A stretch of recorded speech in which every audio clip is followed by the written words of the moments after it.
Hello guys and welcome back to FFC podcast. मैं Vipul from FFC and yes, football हो गया ख़त्म, चालू हो गया है ट्रांसफ़र मार्केट तो कब से चालू हो गया था, लेकिन कुछ डील्स सिक्योर हो गई है, प्लेयर्स के अनाउंसमेंट हो गए हैं, कुछ डील्स ऑन गोइंग है एंड पर्सनल टर्म्स अग्री हो गए, लेकिन क्लब्स अग्री नहीं कर रही है। प्राइस टैग्स, बहुत ही टेंशन वाला माहौल है। ऑफ कोर्स फुटबॉल में finals of course man city जीती, उसके बाद से जैक ग्रिलिश जिस तरीके के फॉर्म में है उस तरीके के फॉर्म में एफएफसी फ़िलहाल नहीं है, लेकिन हम लोग कोशिश करेंगे कुछ interactive videos through the time लाते रहे।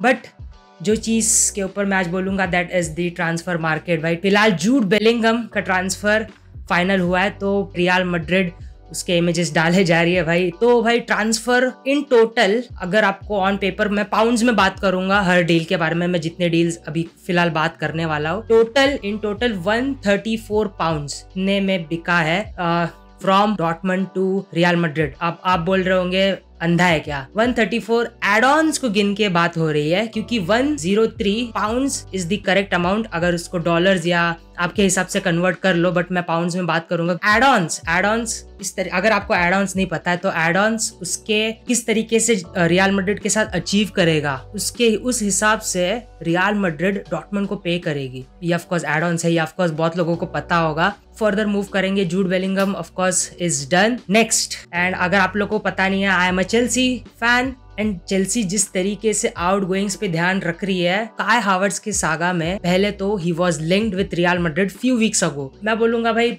और तभी तो बेंजेमा छोड़ा भी नहीं था। बेंजेमा ऑलमोस्ट अपने अल हिताहित जाने के प्रोसेस में ही था एंड तभी काय हावर्ट्स ट्रेंडिंग पे था टू रियल मैड्रिड। चेल्सी वो उसको तो जाने के लिए वो रेडी था काय हावर्ट्स, लेकिन चेल्सी कहीं ना कहीं हाँ ना में चल रही थी क्योंकि उनको प्राइस बड़ा चाहिए था। बट यही है कि काय हावर्ट्स ऑलरेडी एक बड़े प्राइस टैग पर आया है चेल्सी में, एंड चेल्सी सोचे कि भाई प्रॉफिट नहीं तो एटलीस्ट मोर देन 50%, अराउंड 60-70% इतना तो हम उस डील से ले पाए। यही चीज है, अगर चेल्सी सेल कर रही है किसी टीम को तो वो प्रॉफिट बनाने को तो देखेगी या फिर एटलीस्ट कुछ तो अमाउंट खींचने को देखेगी। तो मैड्रिड से तो हो गया ऑफ। अब उसका रीजन मेरे को क्लियर रीजन पता तो नहीं चला, लेकिन अब आई है आर्सेनल के बारे में मैं आऊंगा। आर्सेनल ने जिस तरीके से प्लेयर्स साइन कर रही है एंड जिनके डील्स फाइनल हो रहे हैं almost, I guess few weeks भी नहीं भाई, फ्यू डेज में ये चीज क्लियर हो जाएगी आर्सेनल कितने प्लेयर्स साइन कर रही है। May be more than 4 to 5 players they are signing this season after having such a wonderful season। इस ट्रांसफर मार्केट में बहुत लाइवली लग रहे हैं वो लोग। काय हावर्ट्स के लिए चेल्सी मांग रही है 75 मिलियन पाउंड्स। अब 75 मिलियन पाउंड्स आर्सेनल को नहीं देना है, आर्सेनल अराउंड 50 पाउंड्स मांग रही है। आई think so that is the correct. अगर मैं ज्यादा बोल रहा हूँ तो I am sorry, but Chelsea का आस्किंग प्राइस है 75 मिलियन पाउंड्स और नथिंग। यही चीज मेसन माउंट के लिए भी यूनाइटेड के लिए चल रहा है। आई थिंक सो मेसन माउंट के लिए 80 मिलियन पाउंड्स यूनाइटेड से मांग रही है चेल्सी, लेकिन चेल्सी ने मेसन माउंट ने पर्सनल टर्म्स अग्री कर लिए है। He is happy to leave. Chelsea agree नहीं कर रही है for him to let go for such a low price. Same चीज काय हावर्ट्स का भी हो रहा है, एंड इधर प्लेयर ने क्लियरली बोल दिया है कि मेरे को नया डेस्टिनेशन जाना है, मेरे को नया चैप्टर एक्सप्लोर करना है अपने लाइफ में। चेल्सी है कि इनको उनका आस्किंग प्राइस नहीं मिल रहा है। मेरे को क्या लगता है पर्सनली, आर्सेनल को देना Havertz would be a mess, would be a big problem for Chelsea. यही चीज है, वो इतना यंग है, उसके पास अभी भी पोटेंशियल है, लेकिन वही चीज है कि वो चेल्सी में अपना पोटेंशियल दिखा नहीं पा रहा है क्योंकि इतने सारे मैनेजरल चेंज हो रहे हैं चेल्सी में। लास्ट सीजन 4 मैनेजर्स देखने को मिले चेल्सी को, उसको अपना परफेक्ट पोजीशन खेलने नहीं मिल रहा है। लोग कुछ भी बोले, लोग कितना भी मजाक उड़ाए, at some point he might reach a level जहाँ पे दिखे उसका वैल्यू दिखे। आई थिंक सो वो वैसा प्लेयर है, इसलिए चेल्सी भी उसको सोच रही है, कंसिडर कर रही है ना सेल करने को। लेकिन प्लेयर को अगर जाना है तो you can not stop him. Mason Mount, I admire that guy. If you are not playing for the badge, भाई छोड़ दो। I don't think so. If you don't deserve to play for the badge, you must stay at the club. भाई तुम्हें दिल से नहीं खेलना है क्लब के लिए तो यू कैन फ्रीली गो। भाई यही है काय हावर्ट्स के डील के इसमें। आर्सेनल, आई थिंक सो आर्सेनल के लिए अग्री हो जाएगा एट सम पॉइंट। आर्सेनल एक अच्छा प्रपोजल लाएगी चेल्सी के लिए, and I think so he is going to another club. अगर वो आर्सेनल है या फिर कोई अनदर प्रीमियर लीग टीम है, आर्सेनल मुझे लग रही है। देन आर्सेनल के साथ साथ राइस एंड कसेडो के इसमें डेक्लन राइस ने तो भाई यूरोपा कॉन्फ्रेंस लीग जीतने के बाद सीधा बोल दिया था दैट आई एम लिविंग। उसके बाद ही तुरंत बाद ही डेविड मॉयस ने भी बोल दिया था कि डेक्लन राइस को छोड़ना है and we are happy to let him go. उसने अचीव कर लिया कुछ। डेविड मॉयस ने भी एक ट्रॉफी जीत ली उस क्लब के साथ, बुरा सीजन होने के बावजूद दे वॉन अ ट्रॉफी। वही रीजन से डेक्लन राइस भी हैप्पीली लीव करना चाहता था। पर्सनल टर्म्स अग्री हो गए हैं and I think so final paper works की ही बात है for Rice to Arsenal here we go होने के लिए। सेम विद कसेडो का यूनाइटेड का भी लिंक्स कुछ ग्रो हो रहा था। आई डोंट नो ये रियल है कि नहीं। कुछ लोअर अमाउंट में कसेडो का टू यूनाइटेड भी अप्रोच चल रहा था। अगर डेक्लन राइस एंड कसेडो दोनों ही अगर आर्सेनल ज्वाइन करते हैं, थॉमस पार्टे का क्या होगा? ग्रैनिट जाका एंड जॉर्जिनियो, ये दोनों तो निकल रहे हैं। जाका का तो पक्का हो गया है। जॉर्जिनियो का डील कहाँ तक पहुंचा है मेरे को पता नहीं है, लेकिन ये दोनों तो छोड़ रहे हैं। मुझे लगता है आर्सेनल को थॉमस पार्टे को अप्रोच करना चाहिए to be on the bench भाई। अगर थॉमस पार्टे छोड़ता है, राइस एंड कसेडो जैसे ही लाइकवाइज मिडफील्डर्स रहेंगे। एंड अगर थॉमस पार्टे छोड़ता है तो एंड दोनों में से किसी एक को इंजरी आ जाती है, राइस या कसेडो को, तो it will be a problem. And I think सो अगर कसेडो एंड राइस को खरीद रहे हैं, राइस का ऑफकोर्स ह्यूज अमाउंट होगा, तो ऑफकोर्स बेंच पे बिठाने के लिए तो नहीं ले रहे होंगे ऐसे प्लेयर को। थॉमस पार्टे को रोकना इस डील में आर्सेनल के लिए बहुत बेनिफिट करेगा।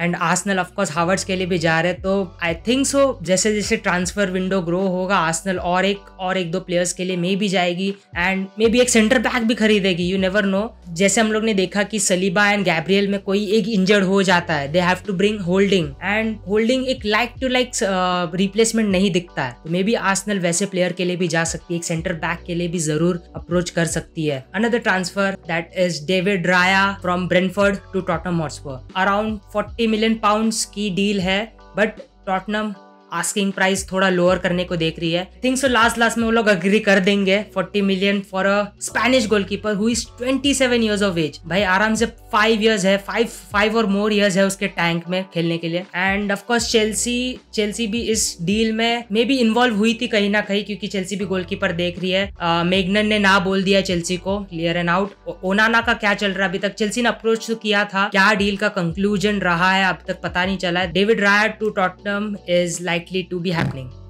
एंड एम्बाप्पे का पीएसजी के साथ झगड़ा चल रहा है। मैं बोलूंगा एक तरीके से बहुत कियोस हो रहा है वहां पर। मेस्सी ने भी जब छोड़ा तो उसने जिस तरीके के वर्ड्स यूज किए कि उसको यहाँ पे रिस्पेक्ट नहीं मिली, so and so. Mind games खेल रहा है फिलहाल, क्योंकि उसकी डील में, एम्बाप्पे की डील में कॉन्ट्रैक्ट एक्सटेंशन का ऑप्शन था, लेकिन उस प्लेयर को अग्री नहीं करना है। प्लेयर बोल रहा है मेरे को एक्सटेंड नहीं करना है, मेरा नेक्स्ट ईयर खत्म होगा, मैं छोड़ूंगा। ये साल उसको छोड़ना है कि नहीं, इट्स नॉट क्लियर। ये साल अगर छोड़ना है उसको अप्रोच करना होगा मड्रिड को। मड्रिड को उसको बाय करने के लिए पीएसजी को अप्रोच करना होगा। यहाँ पर अगर उसने नया कॉन्ट्रैक्ट साइन नहीं किया, it will be a loss for PSG, क्योंकि वो नेक्स्ट ईयर निकल सकता है in 2024 for a free. This is where PSG are getting angry कि तू अगर नेक्स्ट ईयर भी तेरे को छोड़ना है तो एक कॉन्ट्रैक्ट एक्सटेंशन लेना पड़ेगा तेरे को, जिसके वजह से नेक्स्ट ईयर अगर पीएसजी एम्बाप्पे को सेल करती है तो उनको एटलीस्ट एक गुड प्राइस अमाउंट मिलेगा। प्लेयर है कि थोड़े माइंड गेम्स खेल रहा है, थोड़े अजीब तरीके के माइंड गेम्स खेल रहा है। यही चीज है, अगर उसको यही सीजन जाना है, it will be the best. मैं बोलूंगा रियल मैड्रिड तो भाई जिस तरीके के रीबिल्ड प्रोसेस में चल रही है, इतने सारे यंग प्लेयर्स है उनके, मैं सबके नाम नहीं लूंगा, गो थ्रू करना पड़ेगा, बट इतने सारे यंग प्लेयर्स, कामाविंगा हो गया, फरलैंड मेंडी हो गया, एंड नाउ जूड बेलिंगम ले लिया, रॉड्रिगो भी है उनके टीम में, इतने सारे यंग प्लेयर्स है उनके टीम में, तो एक यंग स्क्वाड क्रिएट कर रही है, ये चीज दिख रहा है। एम्बाप्पे टू मैड्रिड ये सीजन ऑफ कोर्स बहुत सही रहेगा, पीएसजी के लिए भी ये डील होनी जरूरी रहेगी अगर ये सीजन होना है तो। एंड वही चीज है, एम्बाप्पे को वरना एक नया कॉन्ट्रैक्ट साइन करना होगा, वरना मेरे को लगता नहीं जिस तरीके का मेस्सी को रिस्पेक्ट नहीं मिला, जिस तरीके का रिस्पेक्ट मेस्सी को नहीं दिया गया, एम्बाप्पे को भी नहीं मिलेगा from the PSG fans. End of course owners भी बहुत गुस्सा हो रहे होंगे ये behind the scenes, you never know. Let's see ये डील कहाँ ग्रो होता है। Next, we will move on to Guardiol, the center back from RB Leipzig, Croatian, 21 years of age, center back, Man City के लिए ये player legend बन के निकल सकता है, नेक्स्ट कंपनी हो सकता है, यू नेवर नो। यही चीज है, नेक्स्ट कंपनी तो वो लोग बना ही रहे फ्रॉम अकांजी आके। भाई क्या स्क्वाड हो जाएगी मैन सिटी की, ऑलरेडी टॉप पे है, टॉप की टॉप ही रहेगी। I think so next few years में City are trying to build something great. फिलहाल एक रूमर है, स्ट्रॉन्ग रूमर है, यहाँ पर कुछ पर्सनल टर्म्स अग्री नहीं हुए हैं प्लेयर्स साइड से भी, या फिर सिटी ने भी कुछ अप्रोच किया नहीं है, लेकिन बिहाइंड द सीन्स चल रहा है। एंड अगर मैन सिटी किसी प्लेयर को अप्रोच कर रही है तो उनको भाई मैक्स टू मैक्स 1 से 2 दिन लगता है for that deal to be finalised, मेरे को तो ऐसा लगता है।